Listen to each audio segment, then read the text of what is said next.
ao paciente. Este é um guia para facilitar a experiência perioperatória, desde a marcação da consulta pré-anestésica até a alta anestésica.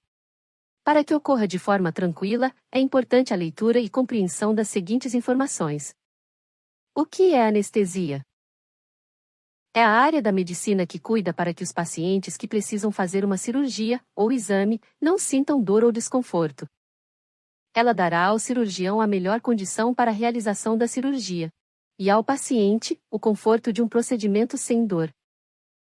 Quem é o anestesiologista? O anestesiologista é um médico com formação especializada em anestesiologia, o qual possui qualificação para realizar anestesia. É um dos responsáveis pela segurança do paciente durante todo o procedimento. Ele decidirá após avaliação clínica e compartilhamento de informações com o paciente e seu médico assistente, quais técnicas anestésicas serão utilizadas em seu procedimento. O que é a avaliação pré-anestésica? É a avaliação do paciente para obter as informações necessárias para o planejamento adequado da anestesia. Este atendimento geralmente é realizado em consultório e será dividido em duas etapas. Uma consulta com enfermeira e uma consulta com anestesiologista. Ao término, será entregue um manual de orientação da anestesia e guia de internamento com as informações que foram prestadas durante as consultas. Nas situações de urgência e emergência, esta avaliação será realizada em caráter de urgência, no leito do paciente. Em procedimentos diagnósticos ambulatoriais, a avaliação é realizada momentos antes do procedimento, no setor do exame. Quando será marcada a consulta com o anestesiologista? Após a confirmação da data de cirurgia, o paciente será direcionado, via telefone, para o setor de anestesia para marcar a consulta pré-anestésica. Após essa marcação, o paciente receberá SMS ou e-mail para confirmar o agendamento e orientações relacionadas à consulta. Consulta com a enfermeira. Este será o momento para a enfermagem conhecer um pouco mais sobre seu histórico de saúde. Durante esta consulta serão verificados seus sinais vitais, como pressão arterial e frequência cardíaca, e dados antropométricos, peso e altura. Serão reforçadas orientações sobre o jejum, uso de adornos, próteses e preparo pré-operatório específico, de acordo com o procedimento. Consulta com o anestesiologista. Nesta consulta, o paciente deverá informar sobre alergias, doenças pré-existentes, cirurgias e hábitos de vida. Para esta consulta, o paciente deverá trazer exames médicos pré-operatórios, guia de procedimento cirúrgico e relatórios médicos de especialista, quando for o caso. O anestesista realizará exame físico para verificar sinais vitais, avaliação de vias aéreas, que é a abertura de boca e movimentação do pescoço, e avaliação de condições que possam contribuir para a tomada de decisão da técnica anestésica. Serão prestadas informações sobre planejamento anestésico, explicação da técnica anestésica proposta e plano de analgesia, assim como os riscos e complicações potencialmente envolvidos. Deverá ser sinalizado que o profissional que realiza a consulta poderá não ser o mesmo que realizará a anestesia no dia do procedimento. Você será orientado sobre jejum pré-operatório, continuidade ou suspensão de medicações e demais necessidades para a sua cirurgia, como reserva de UTI, reserva de sangue e exames adicionais. Em caso de inaptidão para a realização do procedimento, o paciente receberá explicações sobre o motivo desta decisão e orientações sobre os próximos passos a serem tomados. Ao término da consulta, o anestesiologista perguntará se as informações prestadas foram compreendidas pelo paciente ou familiar. Termo de consentimento informado. Após a realização da consulta, o anestesista apresentará um documento que registra esse ato, para que o paciente ou responsável possa ler, datar e assinar concordando, se for o caso, com o que foi proposto. Serão discutidos os riscos, complicações, benefícios e alternativas. Estes riscos variam e dependem do procedimento, da técnica anestésica e da condição de saúde do paciente. Tipos de anestesia. A escolha do tipo de anestesia é realizada de acordo com a cirurgia proposta e sua localização, somadas à condição de saúde e, quando possível, à preferência do paciente. Em crianças e portadores de necessidades especiais, o anestesista conversará sobre a melhor forma de conduzi-los à sala de cirurgia e sobre o método mais indicado para a indução. Após o procedimento, o responsável será convidado para a sala de recuperação pós-anestésica, SRPA, onde poderá participar do momento da recuperação. Durante todo o procedimento, o paciente terá monitorizado frequência e ritmo cardíaco, pressão arterial, temperatura, oximetria, avaliação de dor, além de outros monitores que podem ser utilizados para promover a segurança do paciente. Independente da técnica escolhida, o anestesista estará ao lado do paciente durante todo o tempo do procedimento. Ao término do procedimento, o paciente será encaminhado à SRPA, onde permanecerá por um período de 30 a 60 minutos, sob monitorização e cuidados. Após esse período, será transferido para o quarto. Em condições específicas, ao terminar a cirurgia, os pacientes serão conduzidos a unidades de terapia intensiva. Existem alguns tipos de anestesia, que serão apresentadas a seguir. Sedação. É um estado de inconsciência parcial ou total, com a finalidade de proporcionar conforto e redução da ansiedade para a realização dos procedimentos. Pode ser induzida com a administração de medicações por via venosa, oral, intramuscular ou intranasal. A sedação pode ser utilizada de forma isolada, como por exemplo para exames de endoscopia, ou associada a técnicas de anestesia local ou regional. Anestesia geral. Essa técnica permite um estado de perda da consciência, semelhante a um sono profundo, na qual o paciente não sentirá dor, terá inconsciência plena e relaxamento muscular. Pode ser realizada em todo tipo de cirurgia.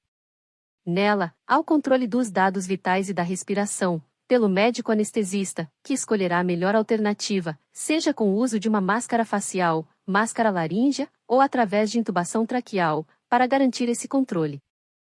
A anestesia geral pode ser administrada por via inalatória, venosa, ou balanceada, que é a combinação dessas duas técnicas.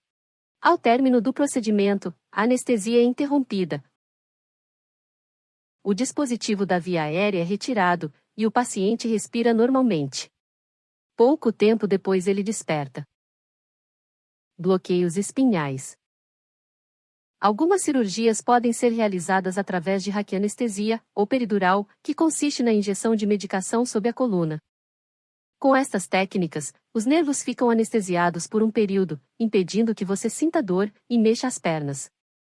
Para seu maior conforto, geralmente são associados à sedação ou anestesia geral. Além disso, essas técnicas também podem servir para tratamento da dor no pós-operatório. Bloqueios periféricos. O anestésico é aplicado próximo aos nervos, geralmente com o auxílio da ultrassonografia. Outros procedimentos. Em alguns casos, poderão ser necessários outros procedimentos invasivos para a realização da anestesia e sua monitorização. Entre eles, estão a inserção de catéter venoso central, punção arterial para medida de pressão invasiva e sondagem gástrica. Analgesia pós-operatória. Todo paciente submetido a procedimento em que possa sentir dor é tratado para minimizar este sintoma. Na consulta pré-anestésica, ele receberá orientações sobre possibilidades terapêuticas e como deve relatar sua dor, que é através de uma escala. Em cirurgias com maior potencial doloroso no pós-operatório, a Clínica de Anestesia Valdir Medrado oferece aos pacientes os serviços do SEDAPO, Serviço de Dor Aguda Pós-Operatória. O que é SEDAPO? É um serviço que possibilita o acompanhamento com métodos específicos para um bom controle da dor, por um período de 24 a 72 horas, e visita diária. Esse serviço é acionado após a solicitação do cirurgião. Dentre as técnicas utilizadas no pós-operatório podemos citar: analgesia controlada pelo paciente. Uma solução de analgésico será administrada ao paciente através de um catéter venoso, ou peridural. O dispositivo consiste em uma bomba de infusão programada, com a solução a ser administrada continuamente, ou quando o paciente achar necessário, doses adicionais através de um gatilho. O mecanismo é explicado pelo anestesista na consulta pré-anestésica e no quarto do paciente. Analgesia peridural contínua. Consiste na administração contínua de solução analgésica via catéter peridural. Analgesia venosa contínua, que é a infusão venosa contínua de medicação. E bloqueios periféricos. Lembre-se, você também poderá perguntar ao seu cirurgião sobre esta possibilidade. Para garantir a segurança do paciente durante a anestesia, é necessário seguir corretamente as orientações de jejum.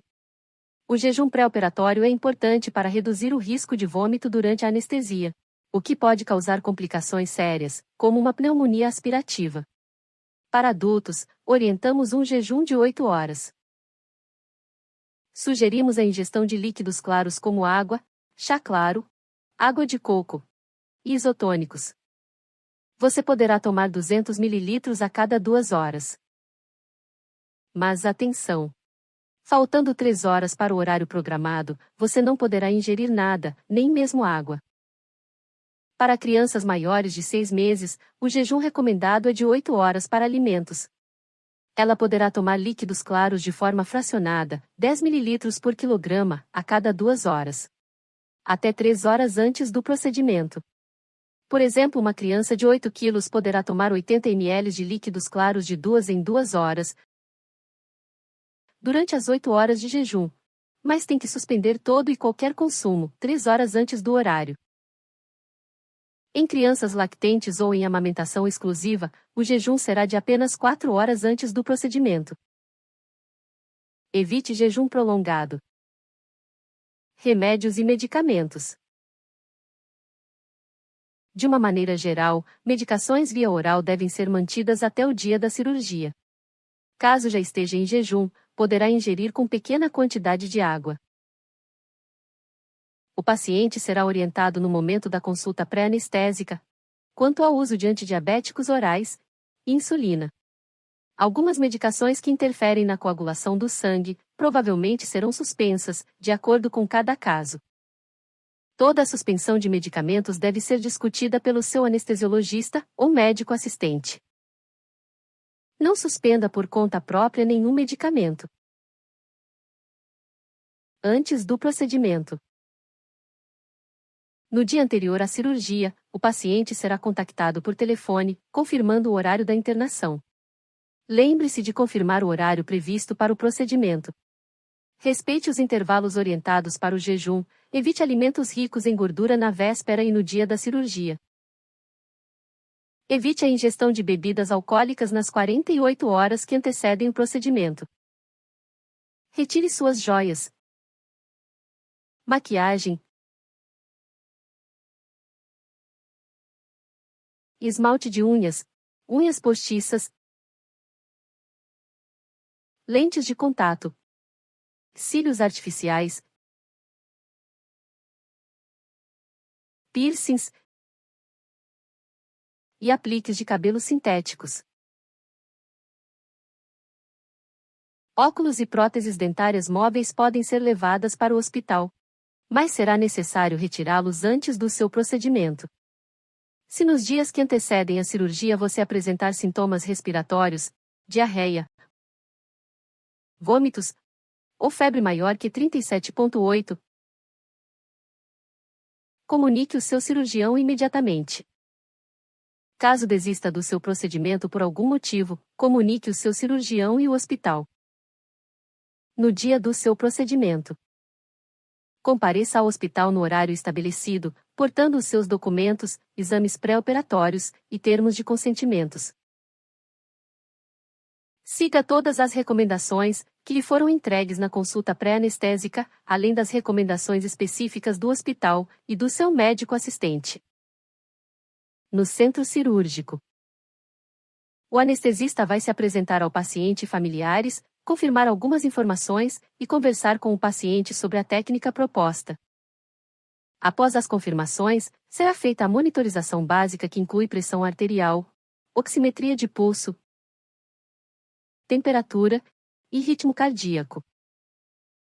Em seguida, o anestesista pegará um acesso venoso para a injeção de medicações, iniciando o procedimento anestésico.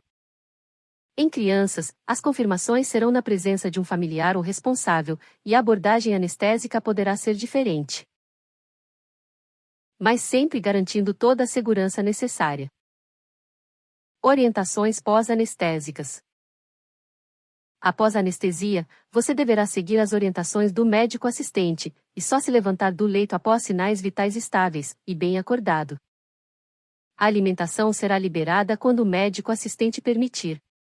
Em caso de dor, náuseas e vômitos, acionar o serviço de enfermagem e, caso necessário, contactar serviço de anestesia. Durante as 12 a 24 horas após o procedimento, evite atividades que impliquem concentração ou comprometimento de sua integridade física, como dirigir, tomar decisões importantes, manusear máquinas ou objetos cortantes. Em alguns casos, você pode receber alta com um membro sob efeito de bloqueio motor e sensitivo.